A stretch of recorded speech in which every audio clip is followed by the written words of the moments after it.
So I request all of you, let us help each other, support each other in order to stay rooted to the purpose. As I have told before, my dear brothers and sisters, right now the needs of today's learners are completely evolving. It's completely evolving. It's no more exactly the same what we had. It's no more the same learning outcome or learning objective what we have been dealing from past few years. It has been continuously evolving. In fact, I can also say that students are matured enough in order to design their own curriculum. It was a time where educational institutions and teachers were the primary source of knowledge. Whatever we learned, it was only from schools. Whatever we learned, it was only from colleges. Whatever we learned, it was from the universities. But right now, it's not the case. It isn't the same situation right now where the requirement, the needs of learners in present situation is completely evolving on, I can say not on daily basis, we can say even on hourly basis, the need is being evolving, and teachers or educational institutions are not the only source or primary source of knowledge for students. Students were no more a bookworm. It was a time where students used to be a bookworm.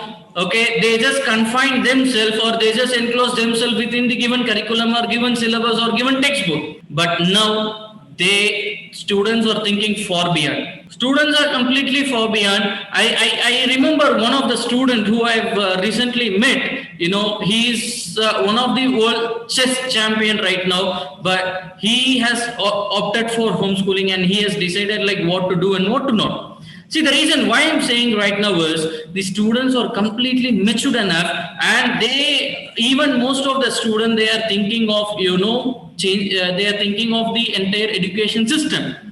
It was a time where they opted for different courses. Then they wanted to go for specialization. But now students are criticizing, students are doing research on the entire education system itself. So this also adds more, responsibility on us, that we have to make sure we upskill ourselves in order to provide all required support to today's learners. If not, we are going to be outdated. Very diverse needs. It's complete diverse needs. Students have started to understand that a glass was never empty. A glass was never empty. When we teach them about proportion, about ratios and proportion, we may teach them like the glass was half full and half empty. But now, it is the time that we have to change our explanation. It is the time where we have to review our curriculum as well as to review the way we deliver our curriculum. That a glass of water was always full. Maybe it was filled with half of water and half portion of air. This is the level of our student. This is the level of today's students. They are thinking completely out of box. Extremely creative. They have become critical thinkers right now, and they are very good in communicators, and they are able to be a collaborator as well as they have that compassionate towards whatever they are doing right now. We would have met with many students till now who are doing extraordinary jobs. We would have met many students till now who would have done extraordinary jobs. They were very smart. They were not only experts in their subject, but they are becoming multidisciplinary experts these days. They are becoming multidisciplinary experts. They wanted to choose what they want to learn and the way they want to learn. It is no more a one-way teaching, or it's no more, preparing a curriculum and then assigning it to the learners. It has gone far beyond, my dear teachers, my dear brothers and sisters. I'd like to ask a very small question. I hope the participants can unmute by themselves. Can anyone try to find what type of fish is this? Is it a robotic fish? Not a robotic fish. It's good. Because yesterday I saw in the Chinese post they are making robotic fish. Okay. Someone Salmon someone from IMAX version fish. might have responded. It's a salmon fish. Okay, good. What about this? Can anyone identify what type of fish is this? It's a firna. Okay. It's a Any other guess? See, let us try to take it little bit interactive. Okay, because it's very tough time. Post lunch is not an easy task in order to deliver as well as to listen. Okay, so I'm expecting some more answer. We have got tuna, piranha. No. Okay, this type of fish is called as. Can anyone guess why I just instead of teaching you about the topic or instead of getting into the core concept, why am I just showing you the type of fishes? See, the reason why I just shown you this a small piece of activity is like, see, we can't be so rigid in adapting one particular teaching methodology. Because if you can look into this next slide, a specific lure to be used for specific fish. We can't use the same pin, we can't use the same lure to catch all the fishes. We have different types of fishes. So if we want salmon, we have to use a type called as crank. And if we need to catch bass fish, we have to go for a lure type called swim bait. The reason why I just wanted to show you this is, this makes us to understand the importance, how customizable or how different or teaching methodologies or learning methodologies should be. So this also gives us to understand the importance. This also gives us it also gives us to understand that none of our students are same. Each and every student is completely unique. And we have to adapt such methodologies where we can understand the need and requirement of each and every student. Obviously, no student may be good at all, but obviously each and every student is good at something else. They have their own learning style. They wanted to design their own learning strategies. So it is one big responsibility which is on us, that we have to identify our students and we have to adapt such learning strategies which is going to help them in order to proceed further. Every child, as I have mentioned, every child is unique. When I have gone through this picture, I was really, it made me to think a lot. When I'm trying to give the same set of objects to different students, they are trying to make it different style. Okay, one triangle is in the bottom and the cylinder is on the top. You can see the next object where triangle is below and the cylinder on top, but the triangle is inverted in the case of the third one, blue one. See, this image actually makes us to think a lot. The reactivity of the students may differ. There are many factors actually which involves for students in order to decide this, but on a whole, we have to understand and accept that our students are completely unique and our students are very different as well as unique, and they all are experts in their own field. So this makes the entire team of teachers in order to think of a role change. Yes, we have to change our roles. We can't be a traditional teacher anymore. We can't be a traditional teacher who depends on the textbooks and whiteboard. Books and whiteboards are out of scope. And as I have mentioned in the beginning of my talk, educational institutions and schools are not the primary source of knowledge these days. Students learn from n number of sources. Students learn from n number of sources. Instead of learning Instead of reading that Neil Armstrong has landed on moon, these days students wanted to see how he has landed on the moon. They wanted to experience how it was done, which has paved way, necessity for experiential learning. They become their own content writers. They become their own curriculum planners. They make their own curriculum. They make their own content. And what is our role here? Are we still spending our time in preparing notes and all this stuff? Then I'm sorry to say, my dear teachers, that we have to look into this. It's a very serious concern, because everywhere the data is available, open source data is available everywhere. Students are able to access infinite number of things from open source tools, whatever we name it, and they are able to connect themselves with the learners of the entire world. They are able to connect themselves with the entire world. They have a very strong networking these days. As I have mentioned in the beginning, we are not teaching only for our students, which is limited within a small classroom or anything. Now we are teaching to the entire world. So we have to escalate. We have to elevate ourselves as global trainers, global teachers, global educators, global facilitators, and we have to make sure we upskill ourselves to be a resource guide. We have to make ourselves as a resource guide, because n number of resources are available. So more than the content writers, more than the resource creators, we have to be a resource guide these days, where we have to train our students. We have to show them the exact path, what to be used and how it has to be used. This is the necessity which has paved way for n number of different learning strategies, and design thinking is one of such a strategy.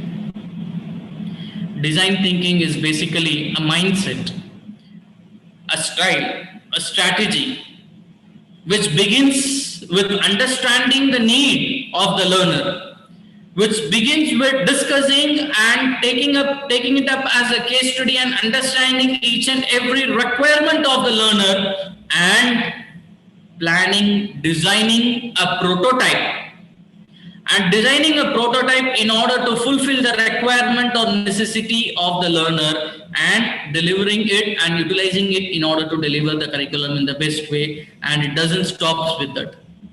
It doesn't stop with that. Whatever the prototype which we have designed, whatever the prototype which we have planned, has to be implemented, it has to be reviewed, and then we have to proceed further. This is what we call as design thinking.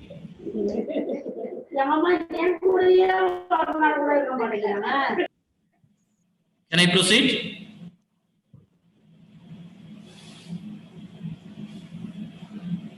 Excuse me.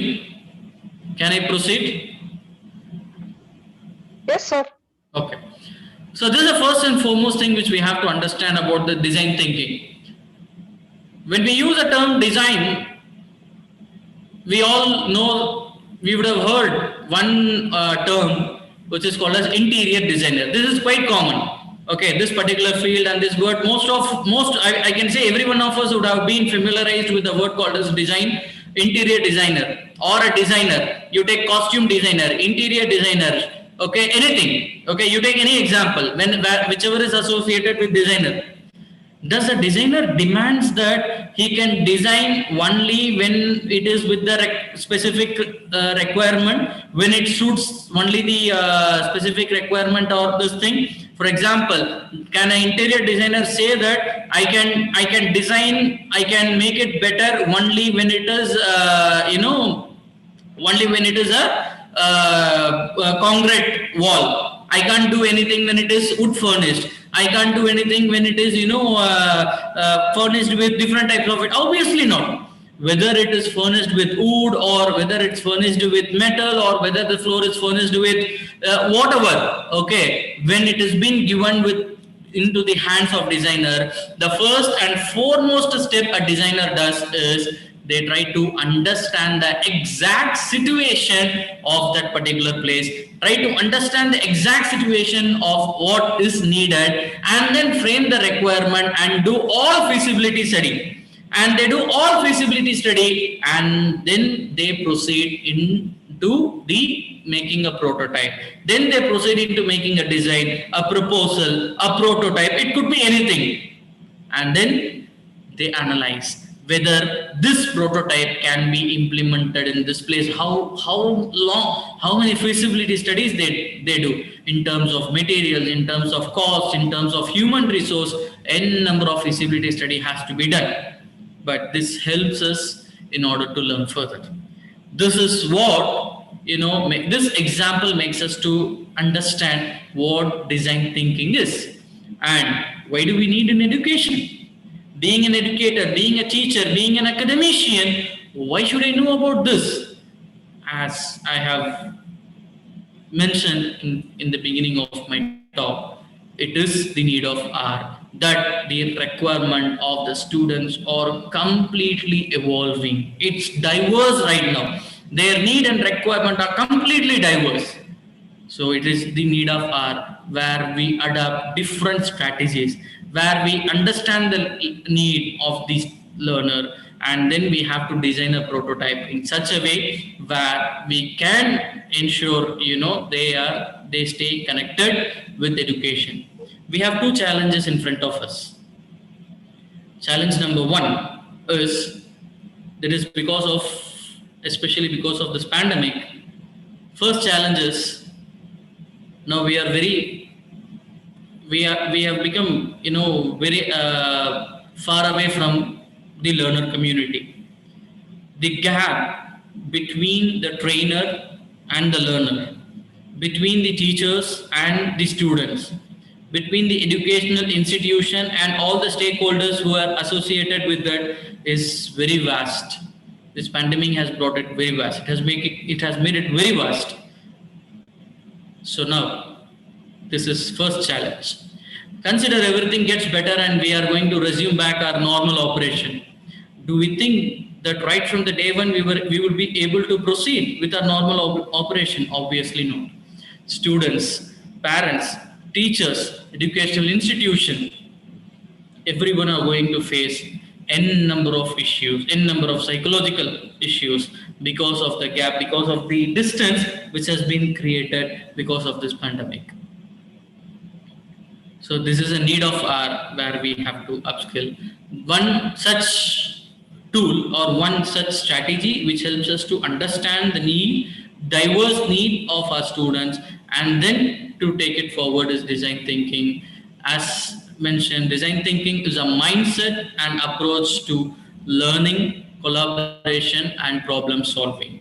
These are three key areas of design thinking in order to learn, collaborate with others, and to be a problem solver. So in practice, the design process is a structured framework for identifying challenges, gathering information, generating potential solution, refining ideas, and testing the solution. These are 5-step process which is being involved in Why design you? thinking. I request the participants to interact wherever is possible. Can Can you anyone hear me, identify sir? the difference between sympathy and empathy? Can you hear me, sir? Yes. Yeah, I mean, sympathy is something that we feel bad for some situation with somebody suffering from. Empathy is keeping yourself in that person's place and feeling the real pain of it, like being in somebody else's shoe. Very good. Very good. So the reason why I wanted this difference between sympathy and empathy is teachers, we have to be empathizers, not sympathizers. We shouldn't say like this child is having this problem. I don't know how he is going to recover. I know this child is facing this difficulties, this issues. No, we have to look from the learner's perspective. We have to scale down our skills. We have to bring down our experience. We have to bring down our qualification and whatnot, just in order to view the entire system of education from the view of the child, view of the student, view of the learner. Only then we can feel what actually the problem is, what actually the requirement is. Until and unless we don't look from their point of view, we will be sympathizers but not empathizers. We can't make, required change or whatever we are thinking of, and we can't achieve the learning outcome whatever we are expecting to be. And we have to establish a lot of interactive process where we engage, where we discuss with the learners and all the stakeholders who are associated with us. How many of us have a practice of involving the students while making an academic planner, involving the students while making a curriculum planner? Very, very less. I can even say that most of the teachers, we don't do. But we do all for feasibility study. We consider about all the time which is available. We consider about the resources which is available with us. We consider about the support system which is provided by the institution with to which we are associated with. But the key stakeholder in this learning process is the students, and we forget to make a feasibility study about what is the level, what is the requirement, what is needed, and what is all about the learners. This has paved the way for design thinking. Once this process is done, we would be very clear, we can identify the problem statement. We would have identified the problems. Once the problem is being identified, we will be having n number of solutions in front of us. Okay, then we will design a prototype. Why do we use the term prototype here? We could have said that we have to give solution, right? There is a famous saying about, which was said by Albert Einstein, that if we are going to approach the same problem with the same solution which we got last time, we can never solve any new problems. So the same problem may end up in different situations. So it has to be dealt with, more diplomacy. Like we have to we have to handle all our students in a very diplomatic manner. So the same solution is not going to helpful for all. It is not going to be helpful for all. So we have to design prototypes for individual or for small groups. We have little practical examples which I would be sharing with you all, and then it has to be reviewed. The prototype, whatever we have done, has to be reviewed. Then we may get some, possible solution whichever was needed. So these are 5-stage process of design thinking. Stage 1 is empathize, where we have to understand people.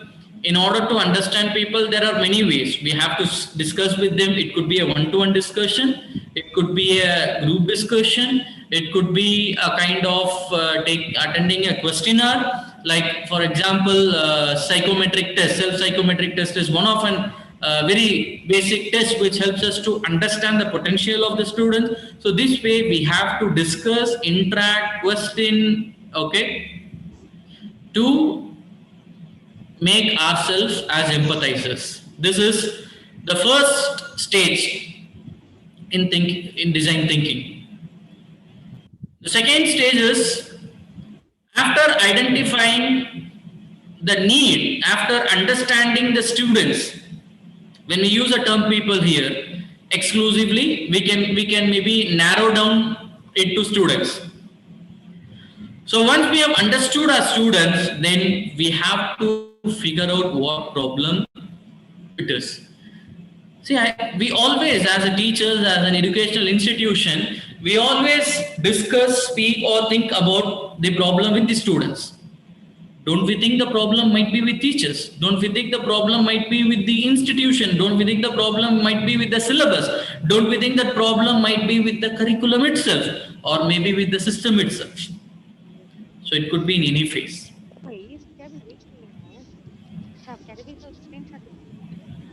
And then now we have to generate our ideas. As a resource guide, as a teacher, as an academician, as a facilitator, we have to generate ideas. We have to list out different possibilities. As I have shown you that example of fishing, each and every type of fish has to be caught only with specific lure. Same way, different ideas. A lot of brainstorming has to be done. And then I'd like to share a very simple thing which I recently, I got a chance to learn this from one of a teacher. A few weeks back, I was in the mid of recruitment process. I was recruiting few teachers, One Montessori teacher who have given me a very good idea. Like usually this particular, because of pandemic situation, the most affected part is the feeder section, not the universities, not the colleges. The very severely affected part of institutions is the feeder section, because that is where we have to spend quality time with children. We have to spend on one-to-one. Now this is a problem. And how come we are going to deliver through online mode? How come we are going to teach them the strokes? How come we are going to teach them the accent during the phonics or anything during online mode? There is a vast gap. And this year we are getting students enrollment who have never been to schools. They wanted to join either in senior KG or into the first standard directly. Now there is different type of students. We have students who have acquired basic education and now they are into the primary education. Now along with them we have students who did not had a chance to get any elementary education. Now this is one of the problem which we have identified. Now when we are making it to sections, when we are making it to batches, very simple, sir, make them into two different batches, separate curriculum, try to understand their needs and then deliver accordingly. This was one instance which was shared by one of a teacher. I found it very good. So we may get different ideas or views only when we get together, when we connect with each other. And Umiyat and Aita are such platforms which has been struggling from years, many years, in order to bring all stakeholders in this education together. And then we design the prototype. Now we are feeling right from the listener's perspective. We have become the empathizers, not the sympathizers. We have become the empathizers right now. Now we have defined all the problem statement. We have identified what is the issue. What is the issue with students, teachers, okay? And all the issue has been identified. Then different options or suggestions or ideas has been formed. And now we have designed a prototype also. Excuse me. And finally, we are trying to figure out the problem for the solution for the problem which we have identified. It has to be tested, which has to be implemented and then reviewed, and we have to redefine our process. How should we make ourselves as a sympathizer? We have to see their world. We have to see this world in the eyes of students. We have to appreciate them as basic human beings first. We have to appreciate them, then we have to communicate. We have to provide. How many of us would have thought that when we had kids, when they were very engaged, when they were in age 3, 4 or 5, they used to interact a lot with the parents. But as they grow up, the level of interaction keeps on going down. Because most of the cases, we want to pull them to our level. We are experienced, we are educated, we have seen ups and downs in our life. But students, they didn't. So to be an empathizer, we have to see the world from their perspective, from their views. Only then we can understand their feeling. Only then we can understand what exactly it is needed. And the second stage is, in order to define, we have to gather all required data and information, and we have to analyze we have to do all feasibility study, and then we have to create a problem statement. Okay, this is the issue. Okay, this is the issue. This is the problem which has been identified. Now we have to proceed to the next phase. Once a problem is being identified, then we have to go for the next stage, which is called as ideate. What is this? We have to lead the entire process of design thinking with taking the user need, taking the student's need, prioritizing the student's need. That will be our first phase. And we have to involve multifunctional teams. We have to involve multidisciplinary experts in this. And then we have to form a prototype. And then we have to well define what is needed and what is not, how it has to be taken forward. Then we will have separate, views or ideas which has to be analyzed. Only then we have to take it forward to the next phase, which has to be communicated to the students. So as I told you, the next fourth stage in the design thinking process is the prototype stage. In all this stage, you can see that the first phase will be keeping the students. When we use the term user, it is about the student. Okay, and then we should know the scope of testing. Okay, whether it is within the session, within the room, or within the peer group. All this thing has to be decided, and then we have to make sure. See, in all this process, we have to make sure we properly document all this thing, and finally comes the test stage. We have got the requirement, we have the need of the user right now, which is our students, and then we have done all the feasibility study. Then we were able to identify their needs, we are able to identify the problem, we have designed a prototype, then we have to implement, we have to check, and we have to compare whether the objective has been met or not. Now, I think too much of talk has been delivered. I would like to show you a small case study, okay, a few case studies. There was one problem. See, if you can look into this, a grade 2 teacher realized that he has never asked a student what would make them comfortable in the classroom. What makes them to be more comfortable in the classroom? Why they were unable to interact, or why they are unable to, present their views or discuss, or in order to meet the learning outcome, all this, okay? And it was identified. See, whatever the case study I'm showing you right now, it was actually done by few teachers in few institutions. I have removed the name of teacher and the institution, but all these are real-time case studies. We can't even imagine that such a small action, such a small change in my classroom may bring a very big change. You know what was it? The students have figured out, they have said, the teacher started directly discussing with the student. This is the second phase. Problem was identified. Now we have to be empathizer. That's what I told you, right? The initial stage in the design thinking is we have to be an empathizer. In order to be an empathizer, we have to understand, we have to look from the student's point of view. So now we are downscaling ourselves. We are approaching the students in order to understand, listen to them.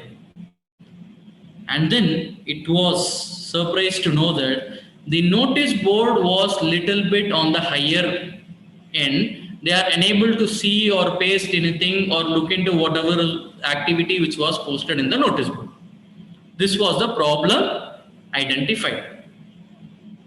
What solution, what could be the probable solution you would have given? Hope my voice is audible. Yes, sir, it is very clear. Is the talk too boring? I'm not getting any No, response. not at all, sir. Not at all, sir. You are saying I can really understand how tough it is, in order to listen that to post lunch time. Okay, fine. So I'll try my best to interact with you all. So this was a real time case study which was analyzed, and then the need of the user was understood, and the problem statement was identified, and then different suggestions. Out of that, here the teacher decided to bring down the height. He just removed the notice board or bulletin board, and he just put it down such that student can access the board directly, and it has brought remarkable change. It has got remarkable change in the engagement of students. Prior to that, students, they did not engage much, but after this particular incident have done, that he can able to identify a remarkable change, and students, they engage like anything, and there is a fluidity in the classroom. They interact, they support, they help each other. Okay, so that classroom has become an ideal classroom right now. It was a very small act. So this is the advantage of design thinking. And there is another real-time case study which I just wanted to share with you all. I hope this is the present situation, the problem which we all are facing right now. Because of this pandemic situation,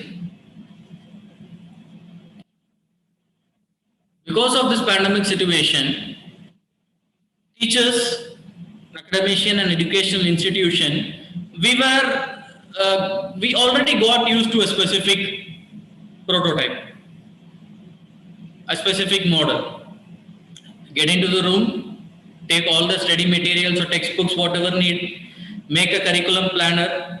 Basically, we were document centric. I can say that the education department, whether it's elementary school or primary, mid school or high school or higher secondary or a college or at a university level, we are mostly, we are document centric. But now it is to be changed from paper format or paper based to document centric to digital centric. It was very tough challenge which was in front of us, where we have to completely digitalize ourselves such that students wanted to access the resources available anytime, anywhere for both students as well as teachers. This is another problem what we have.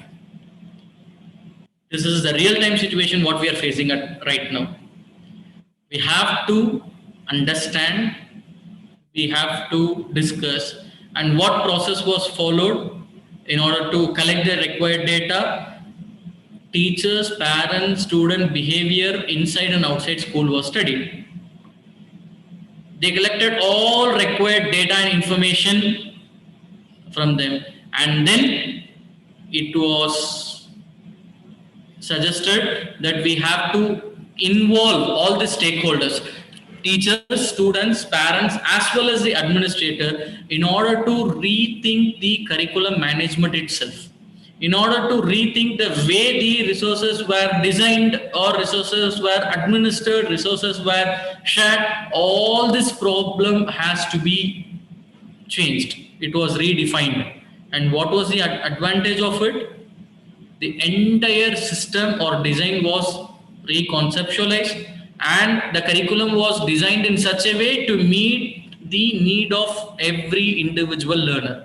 Because now we have identified the limitation, we have identified the problems, and then we have narrowed down all the requirement of those students. I'd like to show you one more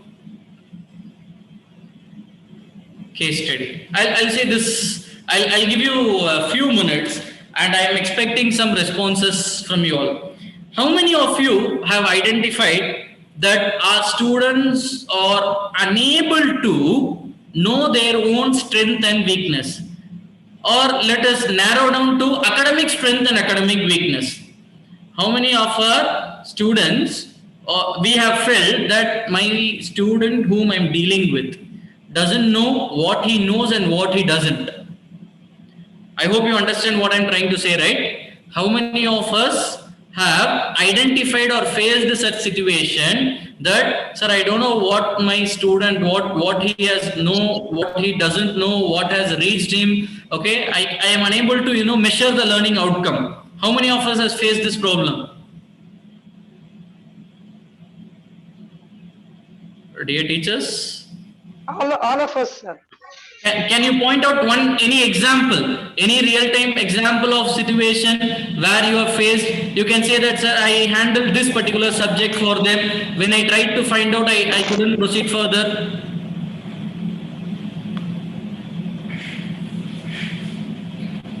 Let me put my words in different way. In order to teach, in order to complete the portion, we may have enough time. In order to deliver the curriculum, we may have enough time. But most of us, we wanted to recollect, recapitalize or revise whatever we have taught, right? We may have very less number of time. How can we prioritize? How can we prioritize which particular topic should I teach? Or which particular topic should I revise first and which should be revised later? Consider I have only 5 days and I need to teach 7 chapters. How am I going to split my days along with this? It is a practical problem which we all are facing, right?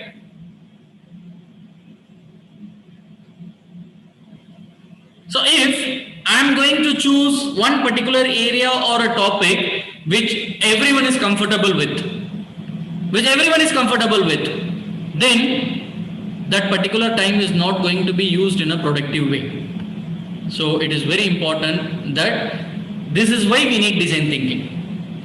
This is why we have to adapt design thinking in our day-to-day activities, in our classrooms, in our teaching strategies, such that we... So what I was trying to convey over here is, see, as a teacher, I may not know what particular concept has actually reached these students, because they are a different style, they are a different requirement, they have their own different needs and their different capacity. Their abilities are also differing. It's not exactly same. Now, how am I going to make an inclusive kind of setup of education to satisfy everyone and to progress all? We have to train the students to identify their academic strength and weakness like this. Very simple task. Very good. The section which is difficult for all the students will be revised first. Now, how are we going to just decide which is difficult? See, the problem statement here which has been identified is, see, how am I going to decide which is going to be the toughest part? Just like that, can I call all? Obviously not. And you know what? Ask the student. Yes. So we all know that learning triangle, Edgar's triangle, where the one if we have learned something by listening, we can retain only 5% of what we have learned. We can retain only 5% of what we have learned. Whereas if we learn by teaching others, we can remember close to 85 to 90% of what we have learned. This practice has to be brought down in classroom. It's very simple. Okay, just give them different colors of sticky notes. Ask them to stick. See, stick green color, whichever you are comfortable. You think that you can do yourself, and then yellow, where they think that they need more help, and the red one, which they think the student thinks that they need a lot of help. They are not confident of anything. Now, few students topic which is in yellow color for them may be in green, maybe in green for others. Maybe in green color for others. Now, this helps us to identify the various need of the students, and it may also help us in order to make them into similar groups where those topics which a student feels comfortable can be taught, shared with others. It's a very simple and active exercise which may help us in order to grab their attention. It's not only to understand, analyze which is being reached and which is not. It also helps us to grab their attention also. I personally have tried this. It has helped me a lot. Once, when before few years, I was given such a batch where no teacher wanted to handle that class because extremely notorious. They don't engage, they don't support, they don't cooperate. There is not one single positive feedback about the entire class. I stepped into the particular class after 2 or 3 sessions. When this practice was tried to implement that, then I was able to see a drastic change. Most of the students, they were trying to engage, help each other. Please ignore this number. It was supposed to be number 4. See, student teacher engagement is also very poor within the classroom. This is another problem which we identify. There are many options. You can see that just by making a change in the classroom arrangement, a lot of problems can be sorted out, and it increases the level of engagement of the learners also. So I don't want to get into one by one in detail. I'll just show you this different types of seating arrangement which may help for. Okay, so the reason why we are connecting all here is brain is also like a muscle. Our brain gets stronger when we embrace challenges. So let us not stay back, let us not lose hope, because teachers community is the one who are mostly affected because, excuse me, sorry, because of this pandemic. Let us help support each other in this process. Let us try to grow further. This will make us to get more stronger and deliver the best to this society. As I have told you, it is the time we have to think out of the box.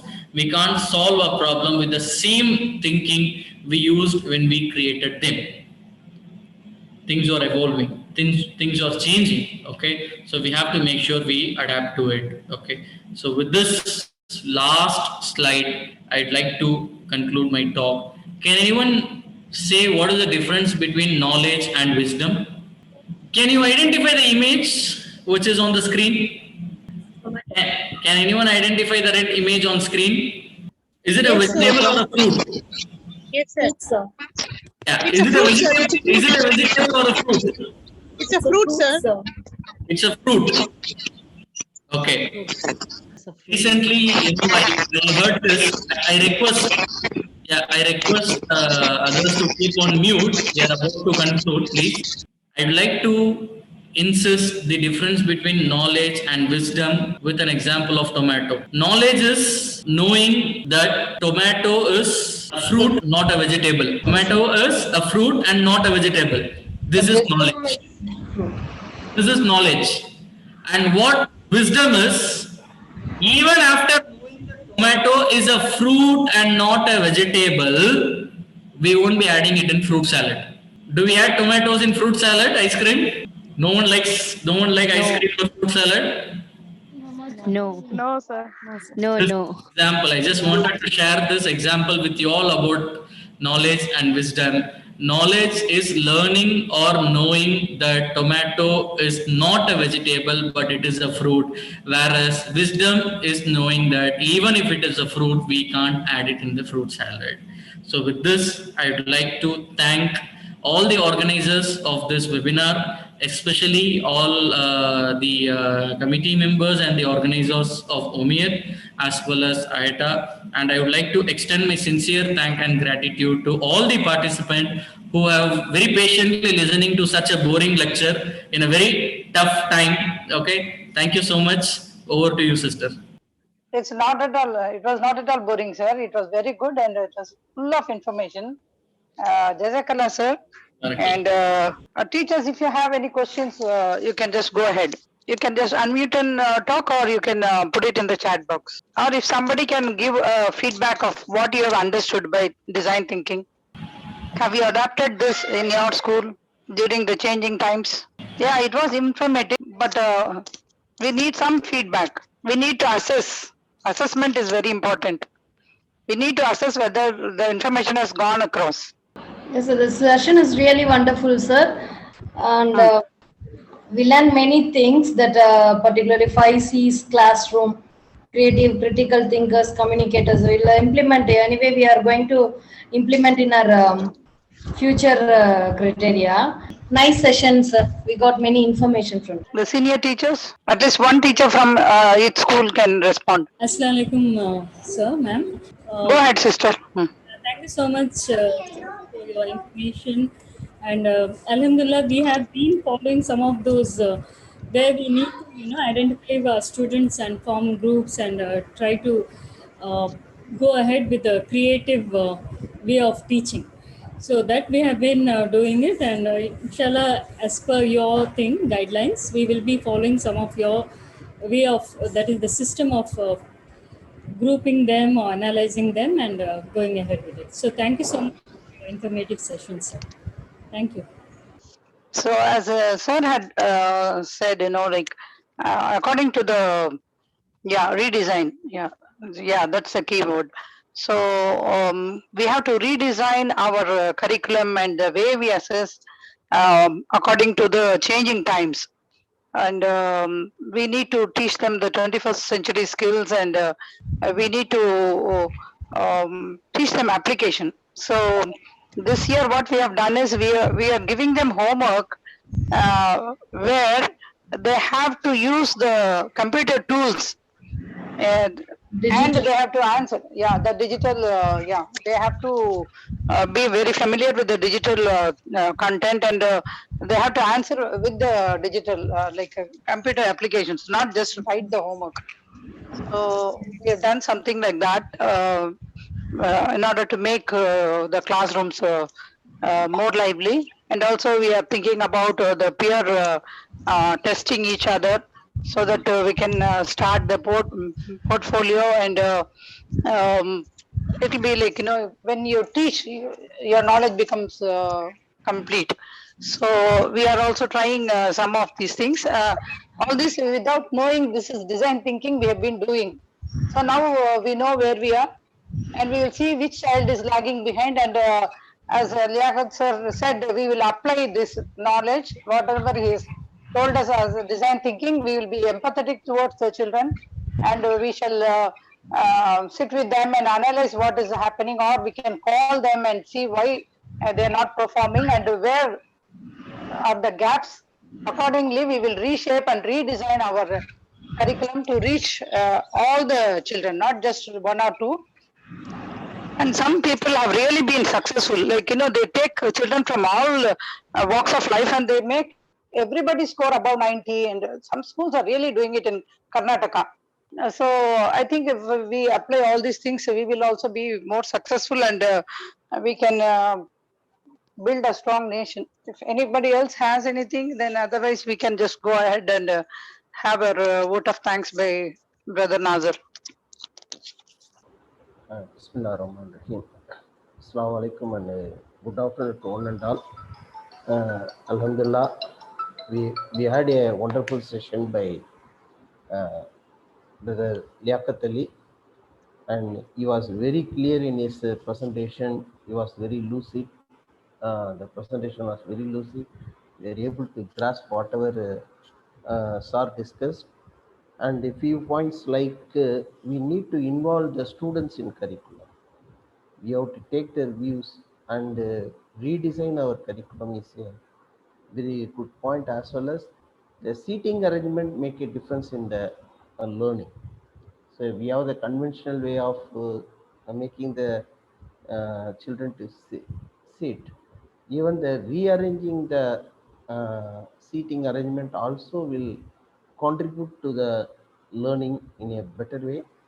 And Sir has told many takeaway points. Thank you, sir. And we thank the organization IATA for having come forward to collaborate with OMIR.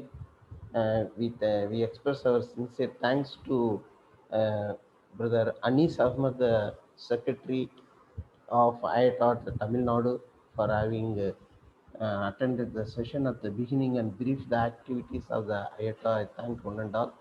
And above all, actually collaborating with the other organization and the OMIT has to expand its activities is the uh, actually the effort by the Dr. Nihar Akhtar.